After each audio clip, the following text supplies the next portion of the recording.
memperlebar jarak pikir. Apa yang harus dipikirkan? Apa yang mau dilebarkan jaraknya? Jarak berpikir apa dengan jarak berpikir apa? Ini sangat penting.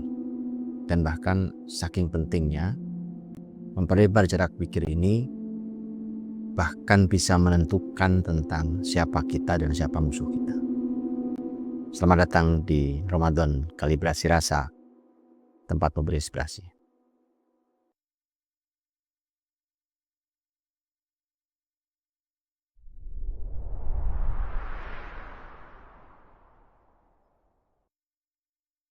Dalam buku Ar-Rahiqul Makhtum yang sangat terkenal tentang Sirah Nabawiyah yang ditulis oleh Syekh Safi Rahman Al-Mubarakfuri, buku yang masyhur termasuk di negeri ini.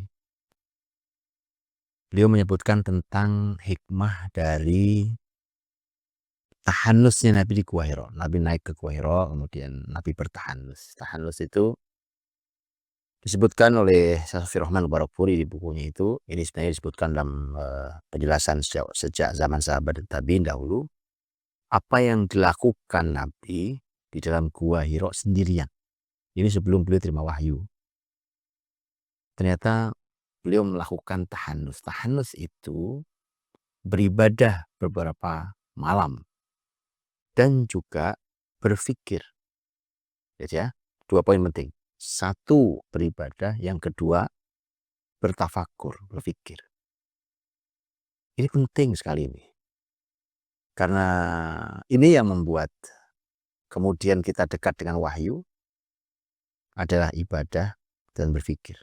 Apa yang dipikirkan Nabi SAW? Nabi memikirkan tentang apa yang ada di sekelilingnya, apa yang dilihatnya, keadaan masyarakatnya, itu yang dipikirkan. Salah satu kalimat Syekh Safi Rahman Al-Mubarakfuri di dalam bukunya itu beliau mengatakan, maka semakin menjauh jarak pikir antara Nabi Muhammad SAW dengan masyarakatnya.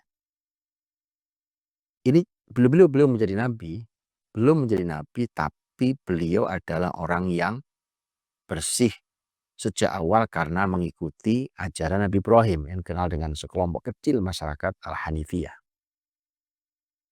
Muhammad SAW sebelum menjadi nabi pun adalah orang yang baik, orang yang jujur, orang yang amanah, orang yang tidak mau menyembah berhala, tidak mau minum khamar, tidak mau berzina.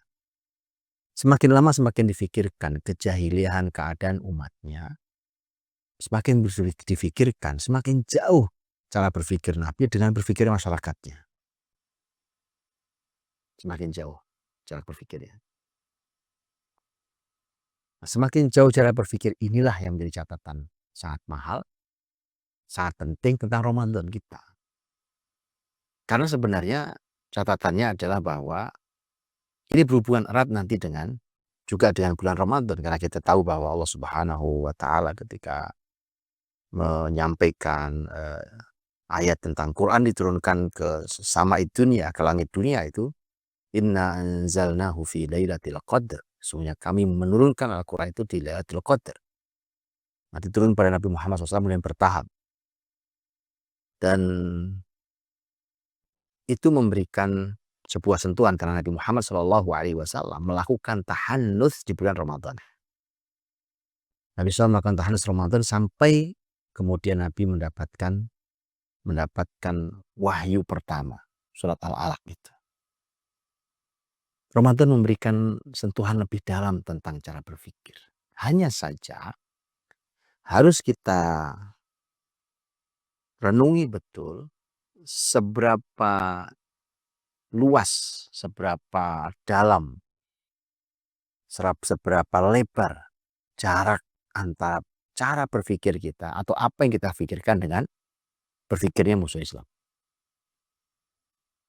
Nah, ini yang harus kembali. Ada banyak contoh dalam sejarah Islam. Bagaimana ulama itu mengeluarkan logika berpikir yang luar biasa dahsyatnya. Saya berikan beberapa contoh, umpamanya ada satu tafsir karya Ar-Razi rahimahullah ta'ala.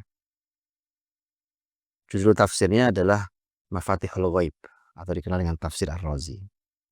Tafsir Ar-Razi, para ulama menyampaikan bahwa fihi kullu syai' illa tafsir. Semua ada di buku itu, yang nggak ada hanya tafsir, gitu ya. Yang tidak ada hanya tafsir, tapi semua ada di situ.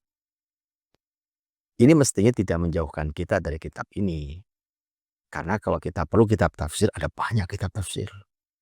Sangat banyak. At-Tabari, kita kenal At-Tabari. Tafsir Al-Qurtubi, ada tafsir Ibnu Katsir sangat masyhur, terkenal. Tafsir Jalalain.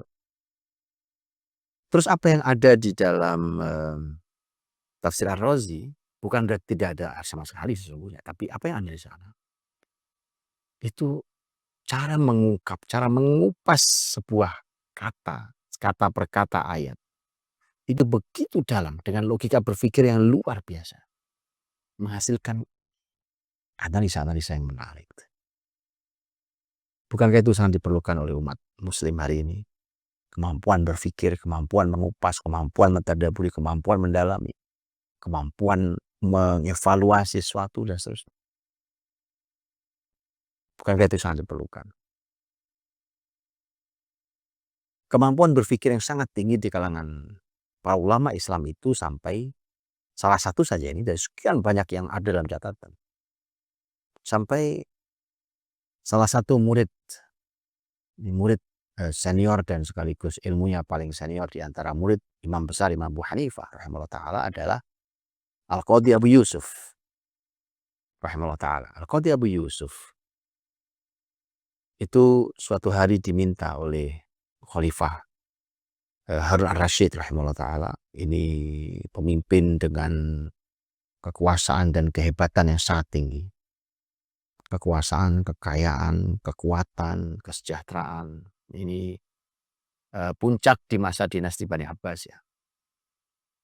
Harun Ar-Rasyid sebagai pemimpin sehebat, setinggi itu dan sehebat itu dan selebar itu kekuasaannya, ketika memerlukan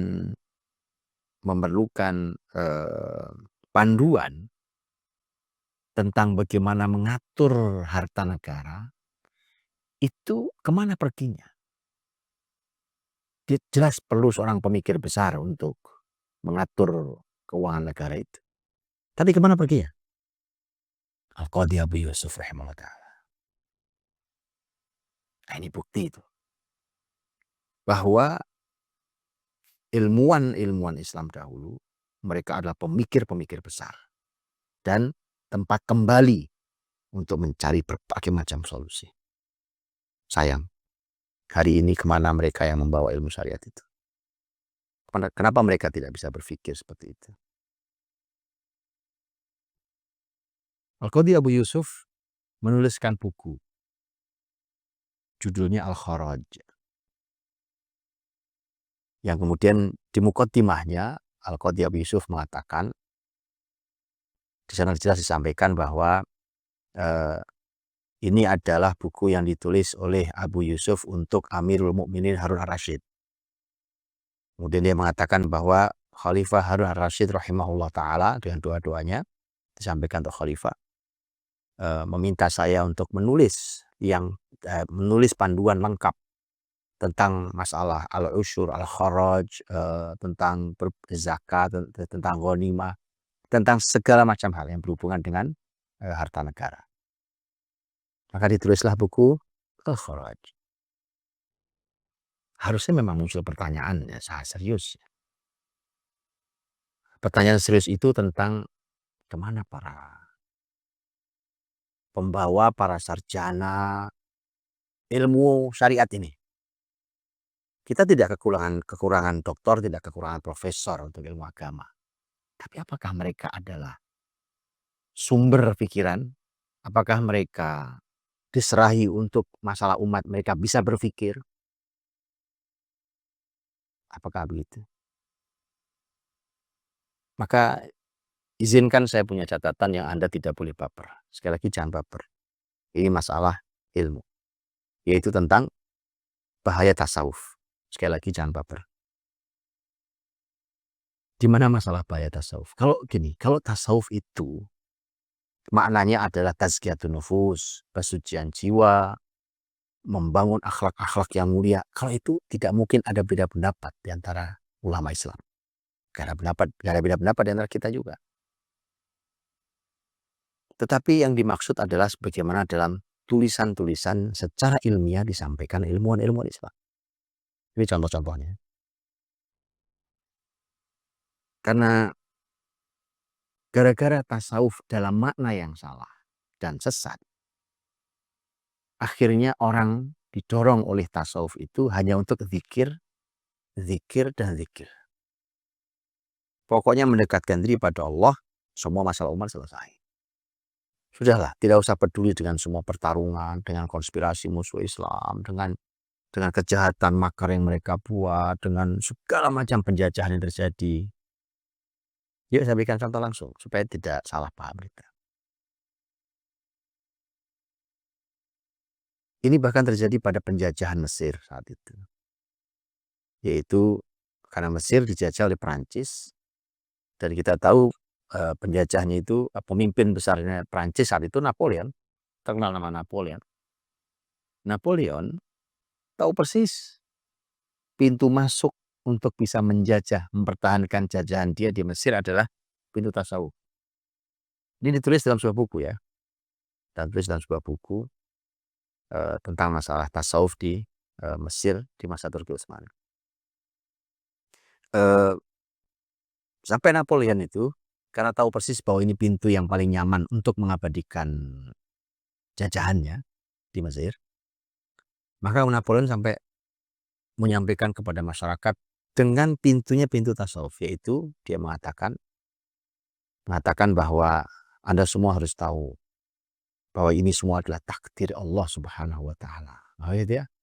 Penjajahan itu juga takdir, semua kan takdir.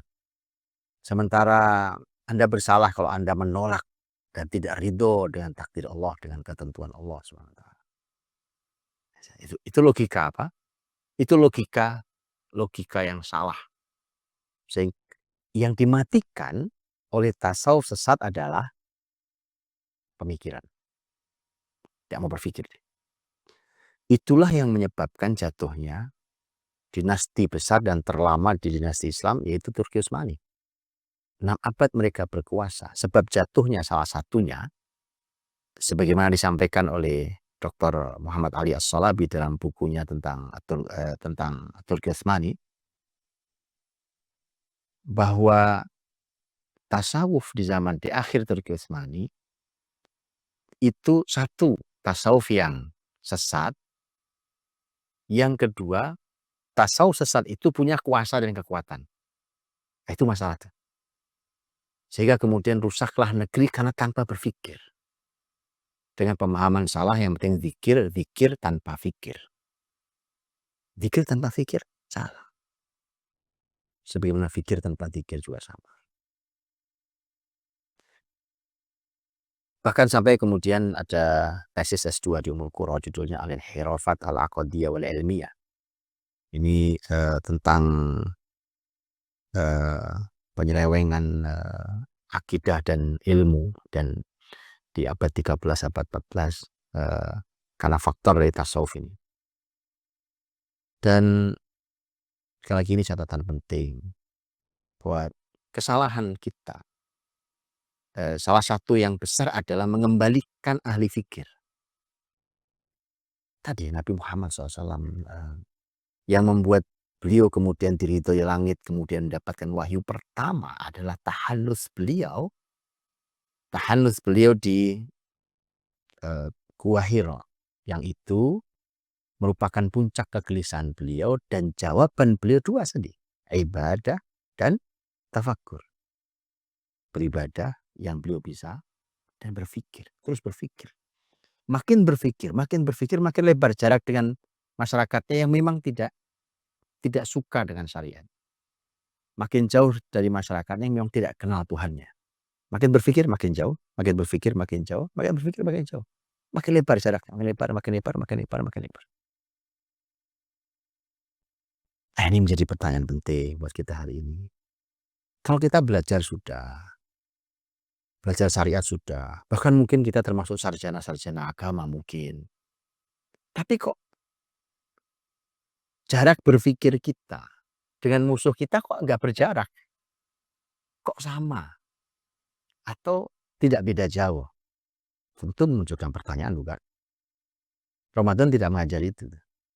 Ramadan dengan tahanus dan tafakur Nabi. Cara berpikirnya mengapa sama? Jangan-jangan kita tidak belajar syariat Islam. Atau kalau belajar syariat Islam, belajar menggunakan metode bukan syariat Islam. Atau jangan-jangan, coba pikirkan, apa jangan-jangan yang lain itu? Kalau Abbas Mahmud Al-Aqad menulis buku judulnya At-Tafkir Faridah Islamiyah, izinkan saya untuk mengatakan At-Tafkir Faridah Hadriyah. Berpikir itu adalah kewajiban Islam. Itu luar biasa, itu tepat. Saya boleh izinkan saya mengatakan bahwa berpikir itu adalah kewajiban peradaban. Ini inspirasi saya. Mana inspirasimu?